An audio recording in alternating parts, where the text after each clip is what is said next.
In the previous video, we saw how advanced spiritual seekers see Atma Sakshatkara.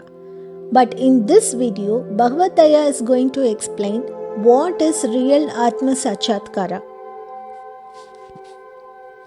We often imagine that truth arrives with a fanfare of trumpets. We envision enlightenment as a mountain peak, distant, majestic, and reserved for the elite. Our Ayya explained this with a story. There was a gentleman traveling by a train to hear a disclosure by a world-renowned philosopher.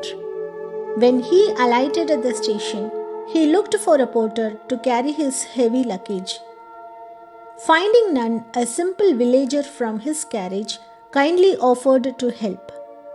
The villager carried the bags, secured the gentleman's lodgings, and refused any payment with a humble smile. That evening, the gentleman sat in front row of the auditorium, eager for the great man to appear. He noticed the same villager sitting nearby and wondered, how could such a simple man appreciate high philosophy? But when the time came, it was the villager who rose. It was the villager who ascended the platform. The man he had mistaken for a common laborer was the very master he had travelled miles to hear. We struggle to let the philosopher remain a villager. Our mind demands great person.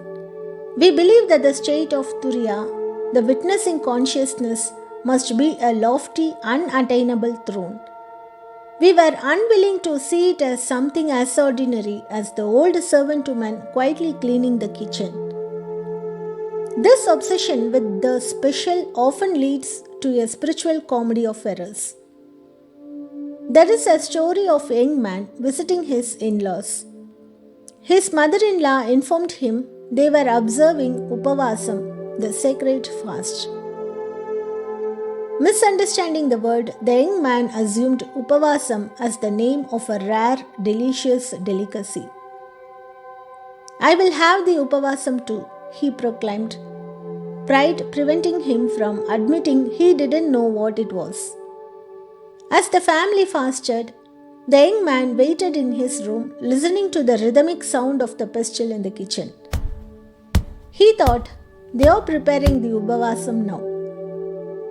When offered simple sesame balls later, he declined, saving his appetite for the grand dish he believed was coming. By midnight, driven by a hunger, he crept into the kitchen and found a mortar where they prepared Upavasam. Since the mortar was not cleaned, some remaining of the food was there in the hole of the mortar. The young man, in his hungry mood, put his head into the hole of the mortar, and the head got stuck. He could not take back his head.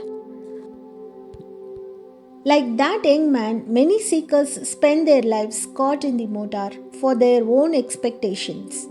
They believe Atma Sakshatkara is a blissful, heavenly experience to be acquired. But the truth is not an experience. It is the substratum upon which every experience arises. Think of it this way. If you were to say, I am going to discover the original taste of my tongue, would that make sense? The tongue is that which tastes. It cannot be the object of its own tasting. Or, if you declare, I am going to travel to find the sky. The sky is boundless. It is everywhere. You are already within it. The very act of searching for the sky creates the illusion that the sky is currently missing. So now we must ask, is spirituality a falsehood, or the sacred scriptures merely deceptive snares? If the self is so ordinary, so ever-present and so simple, why do we have a multi-thousand-year history of seeking it? The answer is perhaps the most profound realization of all. The attainment isn't about finding something new. It's about the collapse of the seeker. It is the moment we stop trying to turn the villager into a master and realized that villager was enough all along. The truth is as plain and open as the sky. It has no qualities, yet it holds everything.